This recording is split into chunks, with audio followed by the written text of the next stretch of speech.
Hello, this is the second video in the series on asymptotic analysis. In the first video, we looked at how we can study the behavior of functions and very importantly, the how functions grow rather than their specific values.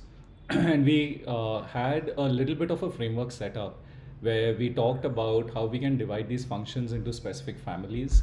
So linear equations, quadratic equations, other polynomials, exponentials, factorials, and so on. And that was just to give you an idea of how these functions behave and how we can go about analyzing them. In this video, we're going to put this on a much more precise mathematical footing where we talk about the specific definitions of big O and a little bit of big omega and theta notation, right? So to get started, out here what you see is an example of what we saw last time. We have two functions fn and gn, and in the last video we basically just said how might we look at these two functions, how do they vary. So one of the things that we said was as the value of n grows, and this is in fact what the whole point was, that we're looking at the growth of a function.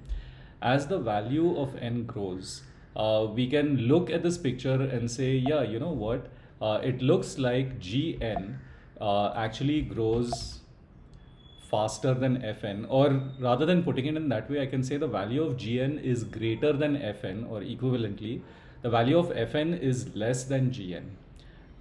So great. So this is what we talked about last time, but it's not quite true, right? Because there are some values where the value of the function is value of fn is actually greater than that of gn. And who's to say what happens if you keep going? Does gn bend over and come below fn at some point in the future? The other thing we could also think of is that we can't really claim that f1n is the only function, or fn in the previous slide is the only function that grows slower than gn. There could be other functions that grow as slowly or even slower, or maybe out here I've shown f2 to be roughly square root of n. I could have f2 to be growing faster than f1 but less than gn, right? So how do we capture all of this? So rather than just comparing two functions, I'm going to define a set of functions. So big O of gn is a function, big O is a function, but the way I'm going to define it is using set notation. So big O of gn is the set of all functions fn such that fn is less than gn. The value of fn is less than gn, right? So this again kind of matches what we've been talking about all along, but now it captures a much richer expanse of functions. It's not just comparing two functions. I'm defining big O of gn as the set of all functions that grow slower than gn, right? I could be a bit more precise, and rather than just saying fn is less than gn, I could take a particular multiple of gn, so c times gn, and this is intended to highlight the fact that if you remember last time we also said that it doesn't matter what our values are of the slope. For example, if it's a linear function, all we care about is that it's a linear function, not whether it is 3 times n or 5 times n, right? So that's what the C is intended to capture. And finally, if you look at the picture in front of you, you'll see that sure, f1n is always less than gn for one particular value, but f2n is less than gn after n being for a completely different value. So we define a value n naught, which determines when this relationship holds of fn being less than equal to c of gn. Okay, so let's try putting all of this together. What we get is this absolute monstrosity, which is very, very confusing, but actually it's not. This is just notation, and you'll see it's very easy to parse.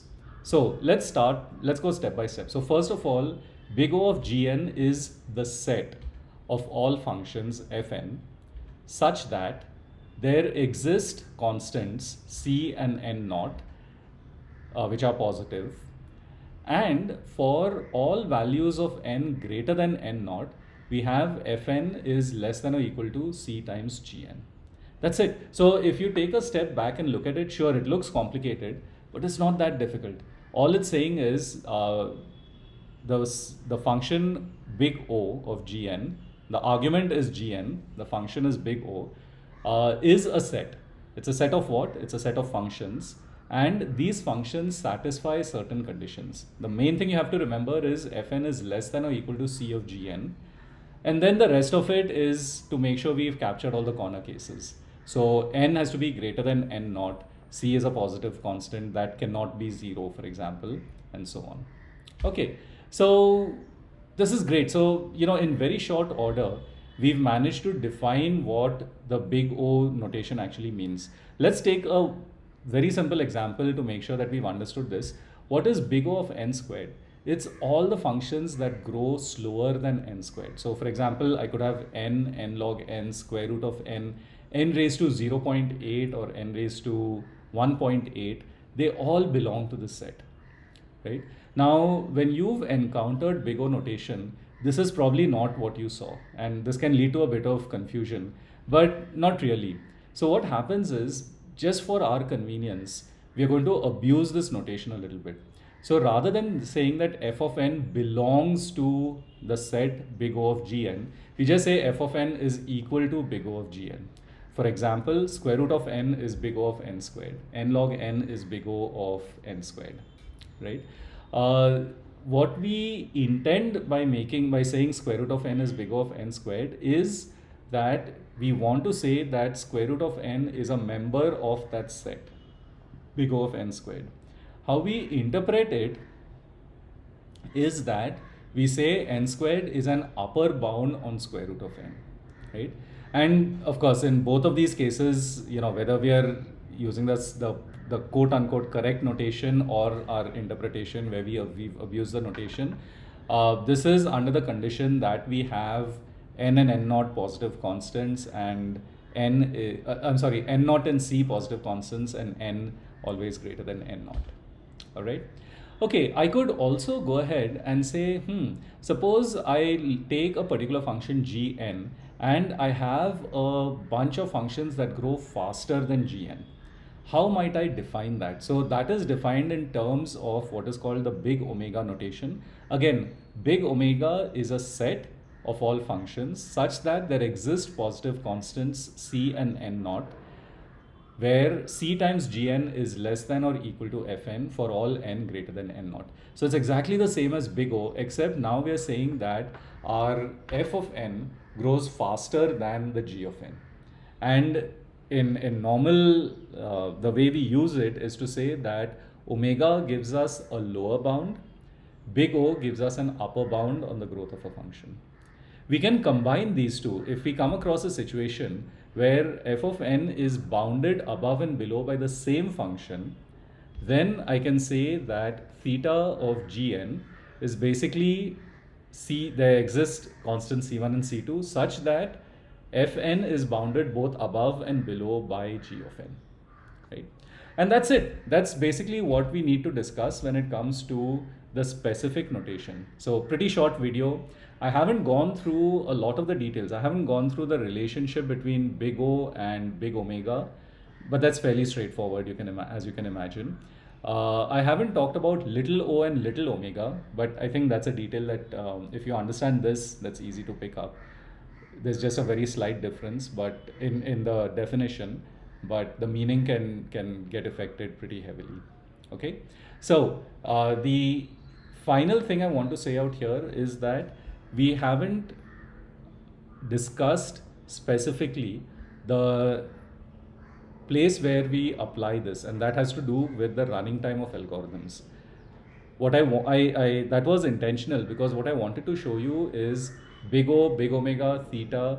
These are set theoretic definitions of functions that we happen to apply for analyzing algorithms, but they stand on their own. They are not necessarily dependent on considering f of n and g of n as running times of algorithms.